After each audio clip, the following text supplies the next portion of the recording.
어느 평범한 휴일 저녁, 나는 인터넷에서 공포 게시판을 돌아다니다가 진짜 무서운 이야기라는 제목의 글을 발견했다. 평소 무서운 이야기를 좋아했던 나는 호기심에 이끌려 글을 클릭했다. 이야기는 이렇게 시작되었다. 서울 외곽의 작은 마을에 사는 한 여자가 있었다.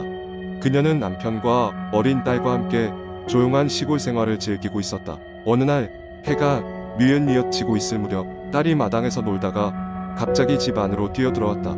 숨을 헐떡이며 그녀는 엄마에게 말했다.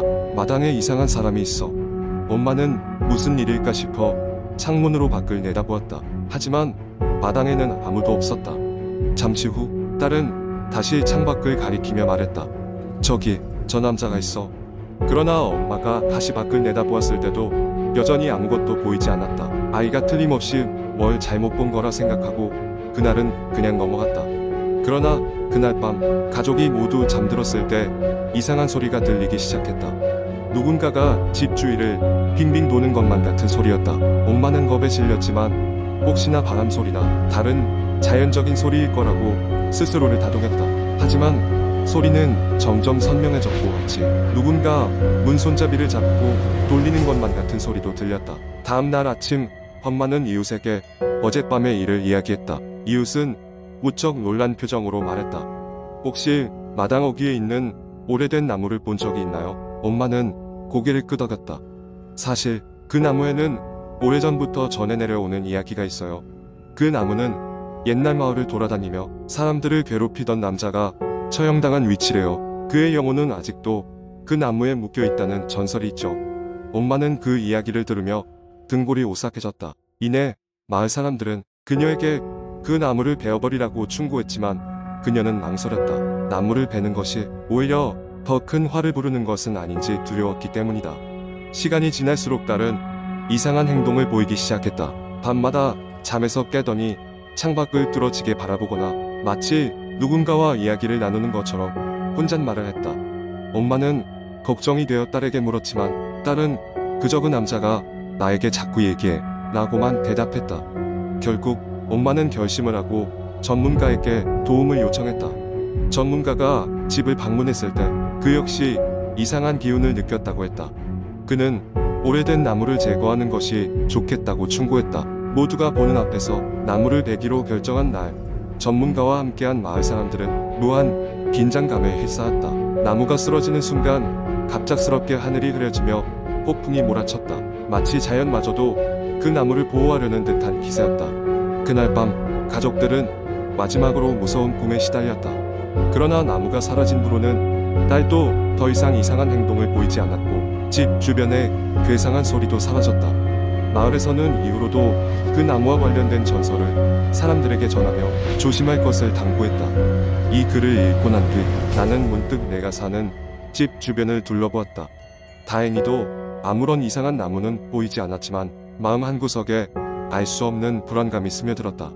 게시판에서 다른 사람들의 댓글을 읽어보니 많은 사람들이 역시나 유사한 경험을 했다는 제보가 이어졌다.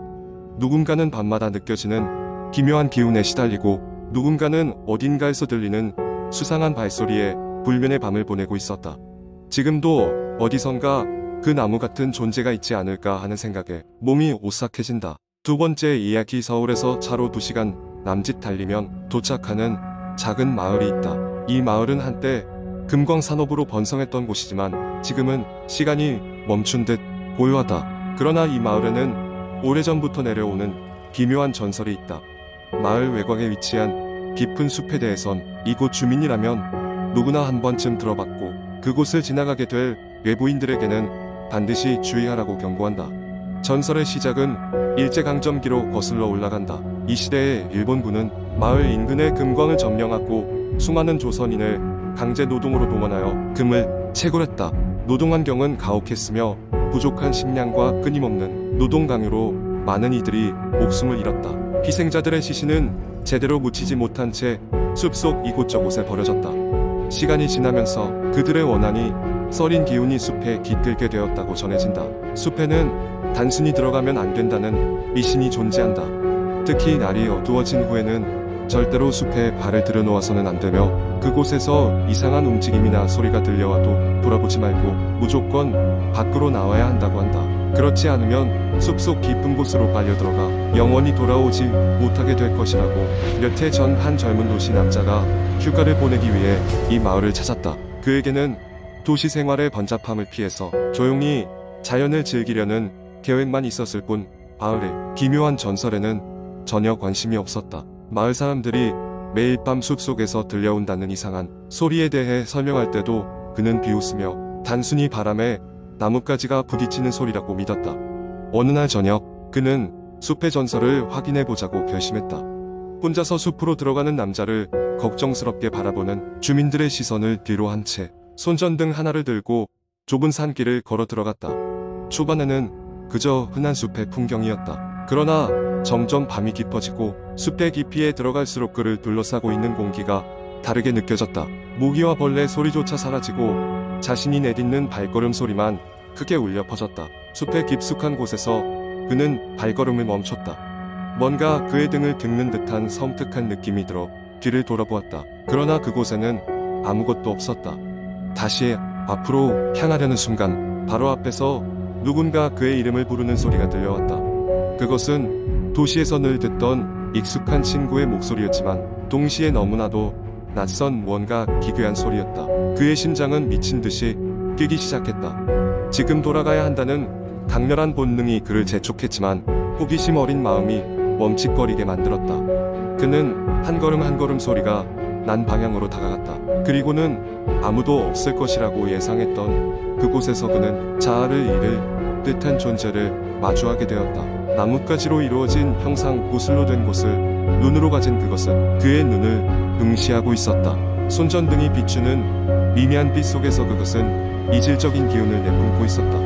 그는 얼어붙은 듯 몸을 움직일 수 없었고 그제서야 마을 사람들이 했던 경고의 무게를 실감하게 되었다. 한참 동안 둘은 아무런 움직임도 없이 서로를 마주하고 있었다. 그때 갑자기 형상이 그의 앞으로 다가오는 것이었다. 남자는 그 순간 모든 것을 알 수 없는 공포에 사로잡혀 필사적으로 뒤돌아 달리기 시작했다. 정신없이 뛰는 동안 등 뒤에선 누군가 계속해서 그의 이름을 부르는 소리가 뒤따라왔다. 다행히도 숲의 출구가 가까워지면서 소리는 점점 희미해졌다. 남자는 미친 듯이 숲에서 뛰쳐나와 마을로 돌아왔다.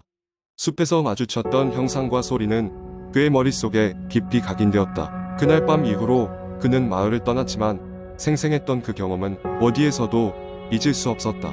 마을 사람들의 전설이 허구라고 믿었던 젊은이는 이제 자신이 본 것에 대한 진실과 마주하고 있었다. 세월이 흐르고 그는 자신의 경험을 인터넷에 올리게 되었다. 처음에는 그 이야기가 단순한 허구라고 생각하는 사람들이 많았지만 점점 비슷한 경험을 공유하는 사람들이 하나둘 나타나기 시작했다. 마침내 그 공포스러운 숲의 전설은 인터넷에서도 널리 알려지게 되었으며 오늘날까지도 그 숲은 기묘한 전설과 미스터리로 둘러싸여 있다. 그러니 그 숲 근처로 갈 일이 있다면 어두워지기 전에 무조건 숲을 나와야 할 것이다. 그곳 안의 존재가 오늘도 희생자를 찾고 있을지 모르기 때문이다. 세 번째 이야기. 2000년대 초반 아직 스마트폰이 없던 시절 나는 지방의 한 대학교에 다니며 자취 생활을 하고 있었다. 학교 근처에는 오래되고 낡은 5층짜리 원룸 건물이 있었는데 학생들에게 저렴하게 임대되는 곳이라 자취하는 친구들 사이에서 인기가 많았다. 그 빌딩에는 여러 괴담이 있었지만 별로 신경 쓰지 않았다. 그저 싸고 학교에서 가까운 방을 구하는 게 더 중요했기 때문이다. 새 학기를 맞아 내가 방을 구한 곳은 4층 독특한방이었다. 방은 좁았지만 혼자 지내기에는 충분했다. 모두가 잠든 밤이 되면 간혹 복도에서 발소리가 들리곤 했는데 옆방에 사는 친구가 돌아다니는 줄 알고 크게 신경 쓰진 않았다. 그러나 어느 날 그 발소리가 내 방 앞에서 멈추었다. 일정한 간격으로 똑똑 그 소리가 들렸다. 나는 누군가 장난치는 줄 알고 누구야? 라고 물으며 문을 열어봤다.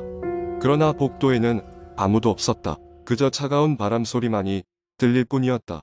얼마 후 학교에서 늦게까지 공부하고 돌아온 밤이었다. 비가 오던 날이었고 지친 몸을 이끌고 올라가는 계단은 더욱 무겁게 느껴졌다. 방으로 들어가 옷을 갈아입다가 무심코 창밖을 내다봤다. 흔들리는 나무 사이로 무언가 흰색 물체가 서 있는 것 같았다. 다시 눈을 비벼봤지만 아무것도 보이지 않았다. 피곤해서 헛것을 봤나 하고 자리에 누웠다. 다음 날 아침 친구들과 어젯밤 있었던 기묘한 일을 이야기했다. 그때 한 친구가 말했다. 그건 아마도 여기 4층의 전설일 거야. 몇 년 전 이 건물에서 여학생이 사라진 일이 있대. 그녀를 마지막으로 본 곳이 바로 너의 방이었대. 그 뒤로 그녀가 방황하는 모습을 봤다는 이야기가 많았지. 웃어넘기려 했지만 점점 마음이 무거워졌다. 그날 밤 아무래도 불안한 마음에 쉽게 잠들지 못했다. 자정이 다 되어갈 무렵 갑자기 방 안에 기묘한 냉기가 돌기 시작했다. 마치 누군가 내 옆에 있는 듯한 느낌이 들었다. 비몽사몽 사이에 나는 눈을 떴다. 그리고 충격적인 광경을 목격했다. 내 침대 옆에는 흰 드레스를 입은 여자가 서 있었다. 그녀의 길고 검은 머리카락은 얼굴을 가리고 있었고 피부는 창백했다. 심장이 멎을 듯 겁에 질린 나는 움직일 수가 없었다. 그녀는 마치 고정된 그림처럼 서 있었고 잠시 후 고개를 들어 나와 눈을 마주쳤다. 눈동자는 공허하게 비어 있었고 눈물이 흐르는 듯했다. 입을 떼어 무언가를 속삭였지만 정확히 들리지는 않았다. 그때 불현듯 차가운 손길이 내 팔을 스치고 지나갔다. 그리고 그녀는 순식간에 사라졌다. 이튿날 나는 곧바로 방을 뺐다. 그 이후로도 한동안 그날 밤의 광경이 떠올라 잠을 이루지 못했다. 몇 년이 지난 후 그 건물은 재개발로 철거되었다. 나는 그 무렵을 떠올리며 친구들에게 그 경험을 다시 이야기하곤 한다. 모두들 재미있는 괴담으로 듣지만 그곳에서의 경험은 여전히 내 기억 어딘가에 생생히 남아 특정한 시간과 장소에서 불현듯 떠오른다.